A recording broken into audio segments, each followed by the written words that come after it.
வணக்கம்.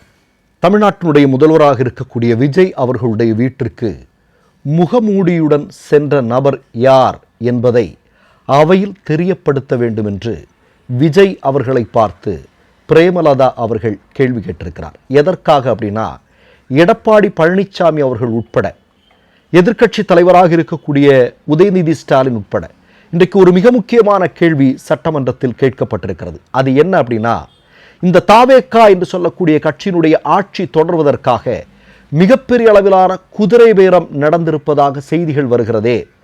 குறிப்பாக அதிமுகவை ஆர்எஸ்எஸ்னுடைய கட்டளைப்படி இரண்டாக பிளவுபடுத்தி இருக்கக்கூடிய எஸ்பி வேலுமணியும் விஜயபாஸ்கரும், அதே போன்று நீங்கள் சிவி சண்முகம், இந்த குரூப் எல்லாம் எங்களுக்கு அமைச்சர் பதவி கொடுங்கள் அப்படின்லாம் பேரம் பேசப்பட்டதாக தகவல்கள் வந்து கொண்டிருக்கிறதே.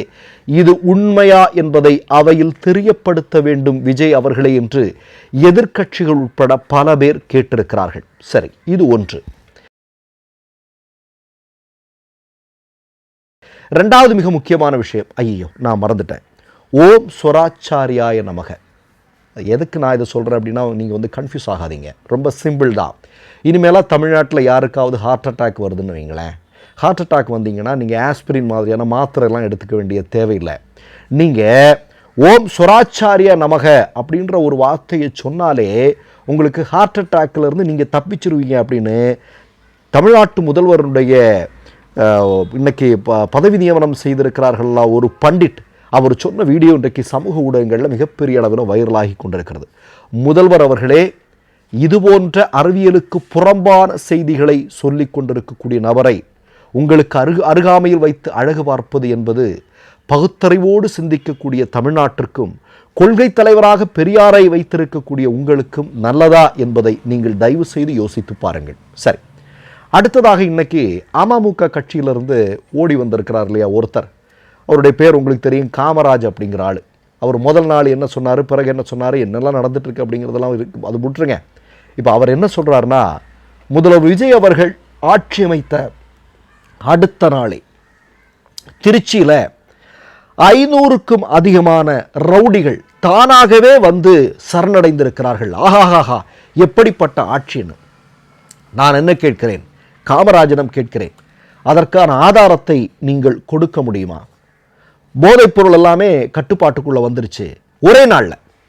இப்படிப்பட்ட பொய்களை சட்டமன்றத்திற்குள் பேச அனுமதித்த நான் இதை கண்டிக்கணும் இல்லையா? இப்படிப்பட்ட பொய்களை பேசுகிறார். 500 ரவுடிகள் தாவேகா விஜய் அவர் முதல்வராக பொறுப்பேற்றதுனால நாங்கள் எல்லாம் சரணடைகிறோம், நாங்கள் இனிமேலாம் நல்லவங்களாக இருக்கிறோம் அப்படிங்கிற உண்மைக்கு புறம்பான செய்தியை சட்டமன்றத்தில் பதிவு செய்திருக்கக்கூடிய இந்த காமராஜ் என்று சொல்லக்கூடிய நபரின் மீது சபாநாயகர் நடவடிக்கை எடுக்க வேண்டுமா வேண்டாமா?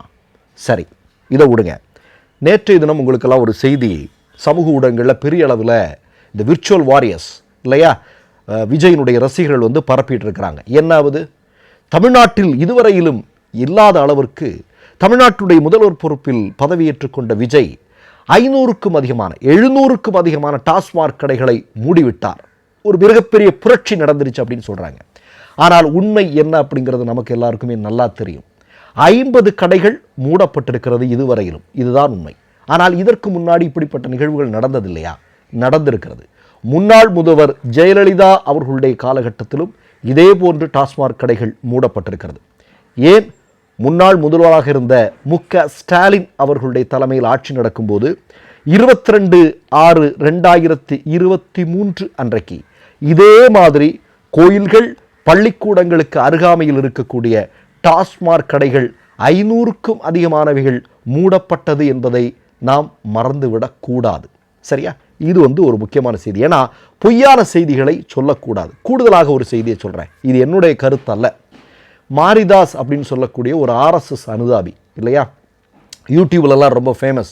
அவர் தன்னுடைய சமூக வலைத்தள பக்கத்தில் ஒரு பதிவு போடுறார். என்ன பதிவு அப்படின்னா, நேற்றைய தினம் லக்ஷ்மணன் என்று சொல்லக்கூடிய ஊடகவியலாளர் ஒரு செய்தியை சொல்கிறார். தாவேகா ஆட்சி அமைந்ததுமே தாவேகாவினுடைய மாவட்ட செயலாளர்கள் எல்லாமே தமிழ்நாட்டில் இருக்கக்கூடிய டாஸ்மார்க்கு சென்று 10 ரூபா கமிஷனை கொடு அப்படின்னு சொல்கிற வேலையில் பெரும்பாலானவர்கள் இறங்கி விட்டார்கள் அப்படிங்கிற செய்தியை அவர் சொல்லிட்டு இருக்கார். இந்த நேரத்தில் ஆதவர்ஜுனா என்று சொல்லக்கூடிய வில்லிவாக்கம் எம்எல்ஏவாக தேர்ந்தெடுக்கப்பட்ட அவருடைய மாமனார் மார்ட்டினுக்கு டாஸ்மார்க்கில் இருக்கக்கூடிய முழுமையான அந்த ஒப்பந்தத்தை அவர்களுக்கு கைமாற்றம் செய்வதன் மூலமாக 1000 கோடி ரூபாய்க்கான ஊழலை துவங்கப் போகிறார்கள் அப்படின்னு தன்னுடைய சமூக வலைத்தள பக்கத்தில் மாரிதாஸ் எழுதியிருக்கிறார். இதற்கு எதிராக தாவேகாவினர் இந்த நொடி வரையிலும் ஒரு செய்தியும் இல்லை. அவர் போட்ட பதிவு தவறு அப்படின்னா அவர் மீது நடவடிக்கை எடுக்கணும், அதுவும் இல்லை.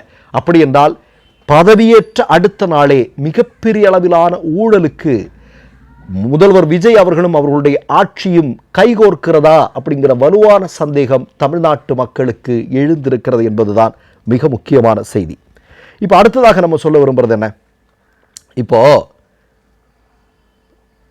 ஒரு கொள்கை எதிரி அப்படின்னு சொல்லக்கூடிய ஒரு பாஜக அந்த கட்சியோடு கூட்டணி வைத்து இப்போ எம்எல்ஏ வாகனவர்கள் இன்றைக்கு அதிமுகவிலிருந்து விலகிச் சென்றிருக்கக்கூடிய நபர்கள் அவர்கள் சொல்கிறாங்க நாங்கள் தான் உண்மையான அதிமுக அப்படின்னு.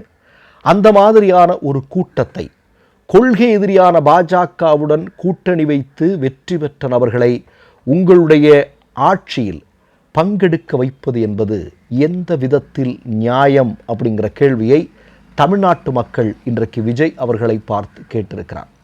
உண்மையிலேயே விஜய் அவர்களுக்கு ஒரு மிகப்பெரிய அளவிலான தர்ம சங்கடத்தை முதல் நாள் சட்டமன்ற வளாகமே ஏற்படுத்தி இருக்கிறது.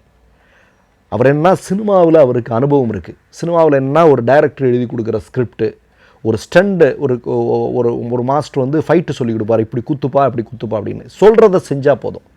ஆனால் சட்டமன்ற வளாகத்தில் அப்படி அல்ல. மிகப்பெரிய அளவிலான ஒரு ஒரு ஒரு மிகப்பெரிய தாக்குதல்கள் பல்வேறு இடங்கள்லேருந்து வரும் இல்லையா? நீங்கள் ஏன் இதை செய்யலை, நீங்கள் ஏன் அதை பண்ணலை, ஏன் இப்படி இருக்குது அப்படிங்கிறதெல்லாம் அதை எதிர்கொள்வதற்கான ஆற்றல் நிச்சயமாக முதல்வருக்கு தேவை இருக்கிறது.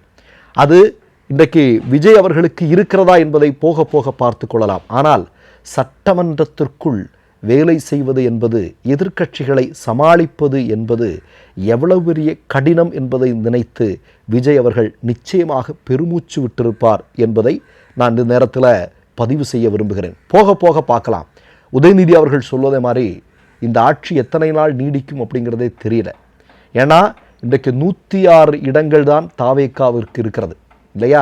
ஆட்சி அமைப்பதற்கு 118 இடங்கள் தேவை. சிபிஐ, சிபிஎம், விடுதலை சிறுத்தைகள் ஆதரவு கொடுத்திருக்கிறார்கள். ஆனால் அவர்கள் முதல் நாளே ஒரு மிகப்பெரிய அளவிலான ஒரு ஒரு ஒரு ஒரு ஒரு ஒரு எதிர்ப்பை பதிவு செய்திருக்கிறார்கள். மேற்கு வங்கத்தில் கூட பாஜக ஆட்சி அமைக்கும் போது அங்கே முதல் பாடலாக வந்தே மாதரம் பாடலை, ஆனால் தமிழ்நாட்டில் அது பாடியிருக்கிறாங்க. அதற்கு மிகப்பெரிய அளவிலான கண்டனங்கள் பதிவு செய்யப்பட்டிருக்கிறது. போதாக்குறைக்கு நீ இன்னைக்கு பார்த்தீங்க அப்படின்னா ஓம் சுராச்சாரிய நமக என்று ஹார்ட் அட்டாக் வந்தால் சொல்லுங்கன்னு சொல்லக்கூடிய ஒரு நபரை முதலமைச்சருடைய உதவியாளராக நியமனம் செய்திருப்பதை கடுமையாக விமர்சனம் செய்திருக்கிறார்கள். இதெல்லாம் போக போக என்ன மாதிரி நடக்கப் போகுது அப்படிங்கிறது தெரியல. மற்றொரு நிகழ்வில் சந்திப்போம். நன்றி, வணக்கம். 3 யூடியூப் சேனல்கள் வியாபாரத்திற்கு இருக்கிறது. தேவைப்படுபவர்கள் இந்த எண்ணுக்கு தொடர்பு கொள்ளுங்கள். மை நேம் இஸ் ரெட் சேனலை சப்ஸ்கிரைப் பண்ணிக்கோங்க. அதுக்கப்புறமா பக்கத்தில் இருக்கிற ஜாயின் பட்டனை கிளிக் பண்ணீங்கன்னா ஒரு நியூ பேஜ் ஒன்று ஓப்பன் ஆகும். அதுலயும் ஜாயின் பட்டனே கிளிக் பண்ணிக்கோங்க. அதுல பாத்தீங்கன்னா credit R debit card options இருக்கு. இதுல உங்களுக்கு விசா, மாஸ்டர் கார்டு, ரிப்பே அப்படின்னு 3 ஆப்ஷன்ஸ் கொடுத்துருக்காங்க. அதுல நீங்க எந்த கார்டு சூஸ் பண்றீங்களோ அந்த கார்டோட நம்பர் என்டர் பண்ணிக்கோங்க. அப்புறமா கார்டோட வேலிடிட்டி மந்த் அண்ட் இயரை டைப் பண்ணிக்கோங்க. அடுத்தபடியா உங்க கார்டோட பின்னால சிவிசி கோடுன்னு சொல்லிட்டு 3 நம்பர்ஸ் கொடுத்துருப்பாங்க. அந்த நம்பர் இதுல என்டர் பண்ணிக்கோங்க. அப்புறமா அட்ரஸ் அண்ட் இன்ஃபர்மேஷன் என்டர் பண்ணிட்டு பைங்கிற பட்டனை கிளிக் பண்ணிக்கோங்க. ஒருவேளை உங்க கார்டு நம்பர் இன்வாலிட்னு காமிச்சிச்சுன்னா உங்க கார்டுல இன்டர்நேஷனல் யூசேஜை எனேபிள் பண்ணுங்க.